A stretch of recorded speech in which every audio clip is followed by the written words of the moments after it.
My approach to working on the fretboard and doing the fretting is really a bit old school, and I use fairly basic tools. The first thing is to get the fretboard flat, and I always sand the fretboards.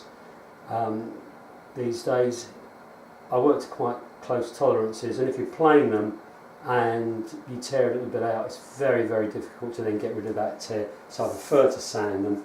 And what I use is a piece of extruded aluminium tube. This tube is incredibly accurate, and what I do is I stick a different grade of abrasive paper on each of the 4 surfaces with some double-sided sellotape, and that works incredibly well.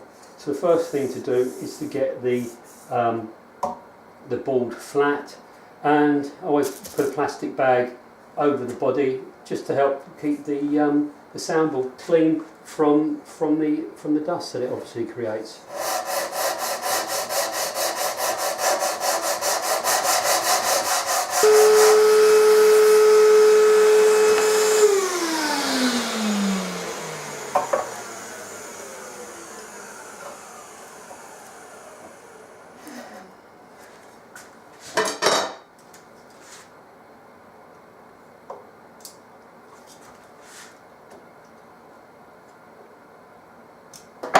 So to put the compound radius on the fretboard, I use these StewMac radius blocks, and I guess these are probably about the only specialist tool that I use in prepping the fretboard.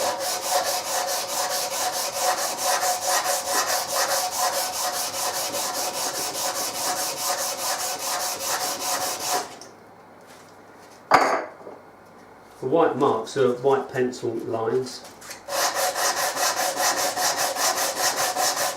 and you can see that they act as a quick visual check to see whether or not you're removing all the wood. So once those pencil marks have gone, I've got the radius that I want. Well, to cut a long story short, half an hour or so later, here we have the fingerboard perfectly flat in this plane and radiused in this plane. Really a lovely bit of Brazilian rosewood, quite tough to work actually. I've got loads of bits and pieces of exotic wood like this I've been saving, like most luthiers do, for that special something. And I've kind of figured it's about time that I started using it up. So what I'm going to do now is drill the holes for the dots. I've already got some pilot holes in there that I drilled before I glued the fingerboard on. So, dots. Well, as you can see, the dots are in. The fretboard has been prepared so that the surface is incredibly smooth. It's flat and true along its length, and we've got the camber on it. You really got to spend time preparing the fretboard. It's no good thinking, oh, I can always level the frets. It's all about preparation, getting the fretboard right in the first place.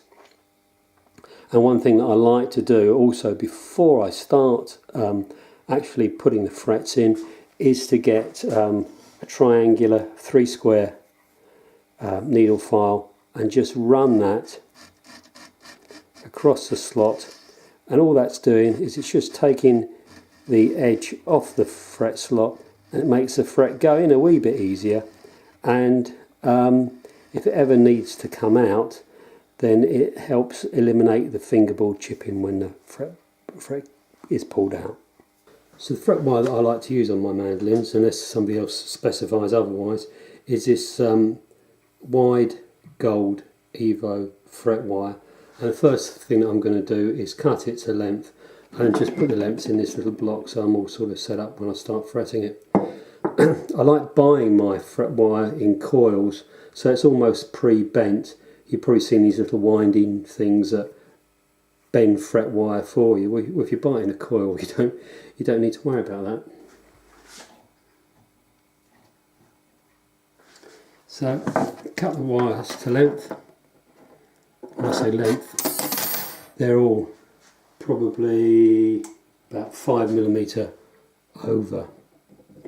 Well, this is one of my favourite tools. Says on here, for music wire, made by the Starrett Company in America in 1899. So well over 100 years, would you believe? And this kind of double lever action gives a huge amount of mechanical advantage. We can see all the frets are there, ready for me to put them into the fretboard. And I use a very special insertion tool for this job. And here it is. A bog standard ball peen hammer. The main thing about this hammer is that I've taken the time to polish the to polish the surface up, so that when you do hammer the frets in, it leaves no marks. Assuming you hit the fret square on, it leaves no marks on the frets themselves. So that, in my opinion, is the perfect fretting hammer. Okay then, so the frets are ready to go in. You can see that the neck is supported on this block of wood, and a block of wood like that plus the square neck help eliminate any bounce when you hammer the frets in. So here we go.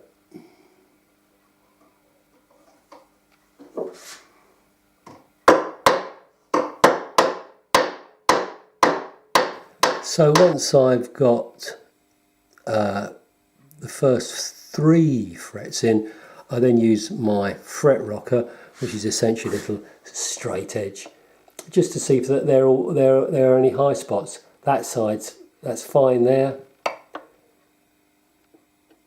Maybe a little bit of a wobble there, and definitely there. So that one needs to go down a little bit. Excuse me whilst I hit it.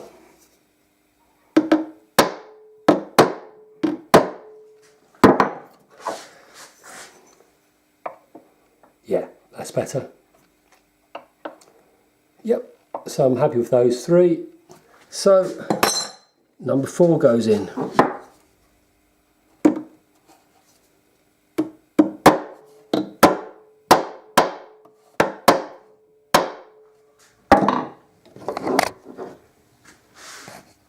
Oops, sorry about that.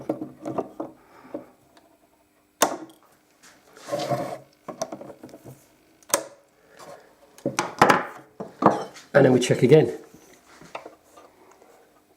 Yeah, happy with that. No rocking there. Now we can see now that we're a little bit high there.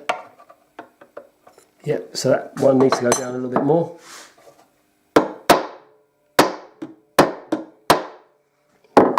And essentially that's how I proceed all the way along the fretboard.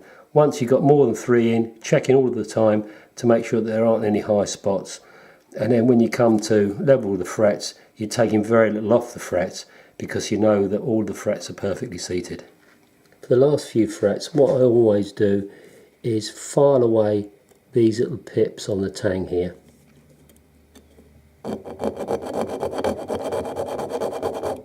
Just use a needle file. Okay, so you can see hopefully how they're gradually going, and that just makes the fret easier to go in, because what I don't want to do is have to hammer too hard over the unsupported part of the fretboard. Well, you can see all of the frets are in.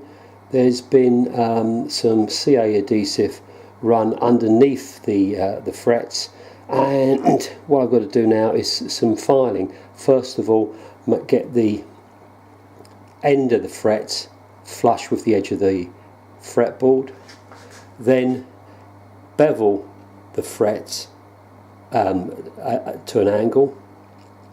Once they've been beveled, just then take the sharp little point off, and then the frets will be levelled and dressed.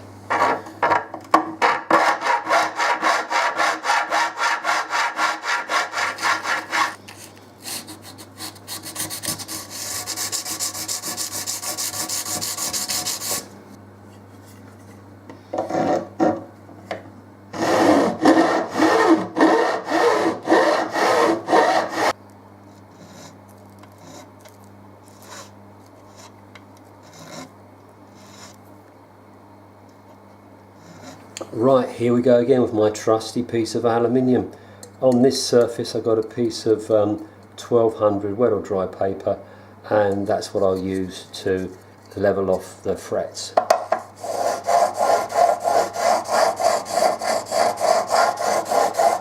Don't know if you can see, what I've done is I've put a red crayon on each fret, and when the red disappears I know that all of the frets are even.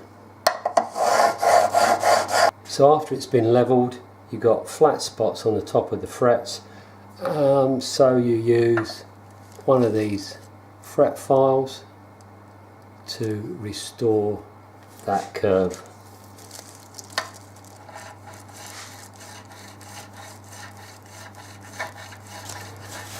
Well, with the profile restored, what we can now do is polish the frets.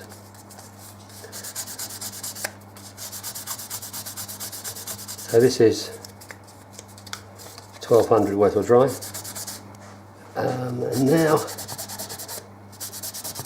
I'm using this 4000 grade abrasive pad, and I'm also going to do the ends of the frets as well, and that'll take off any little burrs. And the last step is 40, really fine wire wool and a little bit of metal polish.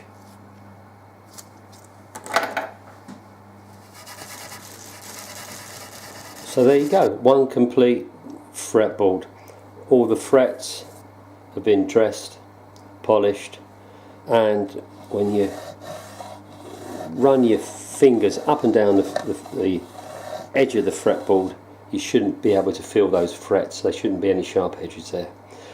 So the next job is to actually carve the neck, and hopefully you've seen in this video how useful it is to leave the neck square.